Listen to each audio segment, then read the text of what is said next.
welcome to my current most favorite place to resource myself. I put a daily boundary on me as far as being in my house, doing work, and getting out into this absolutely stunning environment I'm so blessed to live so near to. And you cannot see the water right now, but it is so fully surging after some pretty intense rainfall. I'm about to share one of the probably best boundary stories I can share with you in this moment. It was one that it was kind of like a maha moment. It was a really big moment in my journey with fortifying myself. And let's just say that it's not going to give you the happy ending that you would hope for, but you'll learn why, how it ended or turned out was actually the only way the medicine was really going to come in. So, like, the happiest ending of all. My name is Jessica Allen. I've been a full-time healing arts facilitator for 15 years, yoga teacher in New York City for 10, retreat leader, course creator, and I owned a brick and mortar yoga studio for 3 years, which is the story I'm going to share with you was born of this place. You know, I woke up to understanding how poor my boundaries were when I started teaching yoga. And I started teaching yoga young. I was 26. I started studying yoga when I was 18. So it had been in my life, but still, 26, you're young in the world. I couldn't use the word student. I didn't feel like a teacher, right? I was such a beginner. And that's when I started to kind of see like, oh, I like all these people that are coming to my classes and they like me, and these lines are really blurring, and they all want to be my friend, and I feel like I need to be their friend. And this is when like my world of people pleasing, like my lifelong world of people pleasing, came into my consciousness fully and completely. And I share that because it's like oftentimes we don't understand that we have a problem of any kind until it gets really loud and reveals itself in a way that we are forced to look at it. And because I was making my way in the world as a yoga teacher, and it was my dream at that time to have it be my full-time career, it was really loud. I had to deal with it. So that was the beginning, right? I'm gonna skip a lot and just tell you this one story. But that was where I started, was really with my students and understanding how to navigate the space between these intimate spaces that we were sharing and friendly spaces that we were sharing in the yoga community and just myself and my own life. So, like I said, I was teaching in the city for a decade. I moved out of the city in 2020 and opened my yoga studio locally in 2022, I believe. Now, at the time, there was like a pretty big push from the city. A lot of people moved out during COVID. And I had a student who took my classes in New York like for years. And I never really connected with her. Her and her husband used to come fairly religiously. My classes were big, like 20 to 60 people. And so I didn't have like, a lot of deep connection if people weren't coming on my retreats and things like this. Also, over my time, I had established very good boundaries in myself.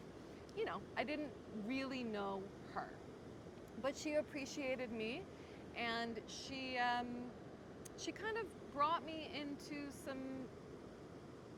some minor opportunities when I first moved upstate, leading some yoga nidra journeys for an app that she was running. And she was just kind of always like thinking of me as like, oh, you could come do this class here, and nothing really panned out. But it's important that you know that she was a supporter. Okay, she was like on my team, and I appreciated this about her. So when I decided to open my yoga studio, it was really like a whim, flying by the seat of my pants, a call of my heart, and I didn't know anyone locally, like at all. When I opened the studio, I just thought, I'm amazing, I'm gonna do this. Story for another time. But on the opening night, the first class, this woman, she really rallied some troops. She rallied like, I don't know, 15 girlfriends, and they all came to the opening class and definitely filled like 75% of the room. Obviously, I was very grateful for this. It felt beautiful. To be honest, it felt a little strange because I didn't know these other people, but it felt nice to have energy in the space and to kind of fill it. So I opened my studio in October, and I ran a New Year's special. So only a few months later. Now, this group of women had come to my classes between October and the end of the year a few times. The class special was like 10 classes, and you had like 5 months to use them. Pretty standard yoga studio stuff. Now, I was really good working on boundaries and policies and communications, so, the policies of the studio are listed when you're like on the website. Also, when you're gonna buy whatever class package you're gonna buy, it has everything on there. It gives you it after in the confirmation, and you get an email. So this information that's like, you have purchased 10 classes, you have 5 months to use them, right? All this information, like extensions are not given, for any reason. Everything is in there. So on my end, from the business end, I had everything very clear, as you should. Now, in the time from January, when this class package was purchased, until about June, 6 months later, these women came to my studio a few times. So I get an email in early June, or whenever it is, and from the lead woman, the head woman, saying, where did my classes go? I'm signing up for class, where did my classes go? And I just very simply reply to her, oh, it looks like they expired per the agreement, per the policies, per the special class packages. And I just said it just like that. One of my boundary teachings is like, you don't explain yourself. I already explained myself in the policies. I didn't need to say why. I just said, oh, it looks like they expired. You didn't use them. It's been over 5 months. And that did not go over well. I was honestly expecting it to be like, oh yeah, like that was my fault, and okay. So I get an email back from this woman like, oh, it looks like I missed it. This was what she said. Oh, it looks like I missed that. I can't remember exactly what she said, but she threatened me a little bit. She told me that, she'd been in hospitality for all of these years, and it is uncourteous of me to not give a one-time extension, or to forgive the other person for not reading the policies one time. This was her perspective. And I kindly disagreed, right? I disagreed. I don't remember what I said. This was years ago. I wake up the next day to a message from another one of these women being like, so-and-so is telling everyone in the group that you're not giving extensions and you're keeping all their money. Meanwhile, this is like $100, okay, maybe less. And she's saying that if you don't give an extension, none of them will ever come back to your studio. So I get just like a voice text or a voice message, right, from another one of the women. Mind you, I'm not friends with this woman either. I don't really know these women. I have a history of being bullied by girls really bad as a kid, and not just as a kid, like all the way through high school. And so all of my alarms turn on. Like I am triggered. I am terrified. I have like myself, my own integrity of like, I made my policies clear. These policies are here to protect me, to protect the studio, to protect the teachers who are here. And I have this group of women, like 15 of them, telling me that like I'm a bad person, essentially, that they will never return to my business. Now my business was new. I didn't know that many people, and this one woman, the main woman, quite influential. She had been living upstate for a while. She worked in hospitality. She knew a lot of people. And so immediately I think, if I don't give this woman and give these people what they want, they're gonna go around talking shit about me in a small town, and I'm going to lose all this business. You name the fear cycle, like I went into it. So I'm holding these two things, like over a decade of doing boundary work and disappointing people and my students and my clients, and then meeting this really particular moment of like a 15, like a group of women in a new town with my brick and mortar studio. I mean, it was like the scales were on fire. And I really went in. I was like, okay. I mean, I'm freaking out, right? My sympathetic nervous system is like, guns are blazing, sirens are moving.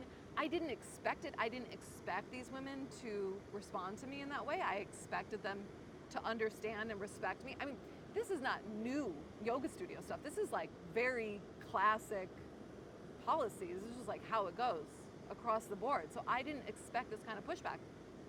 So I took like a day, and in that day, like managing my emotions, getting really clear about like, okay, how would I feel actually if I extended their classes for them? How would I feel actually if I just gave them what they wanted, because I'm scared of all of this other stuff? Like, how would I feel about myself? How would I feel as a human?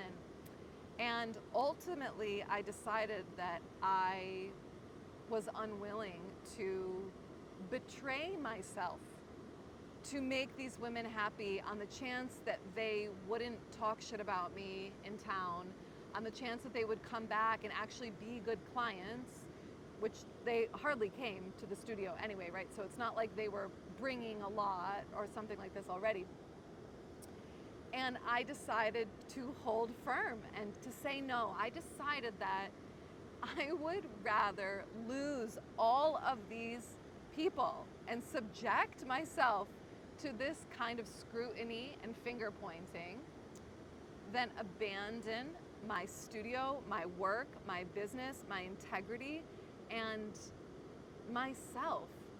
And that I was unwilling to have people in my sacred space who disrespected me. Like, how would I feel the next time these women came in, knowing that I said, yes, I will abandon myself.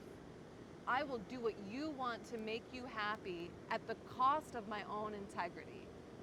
I was like, I cannot look these women in the eye and do this. So I didn't. I said no. I said no. And do you know what happened? They never came back to the studio. Never. You know, this is pretty amazing, right?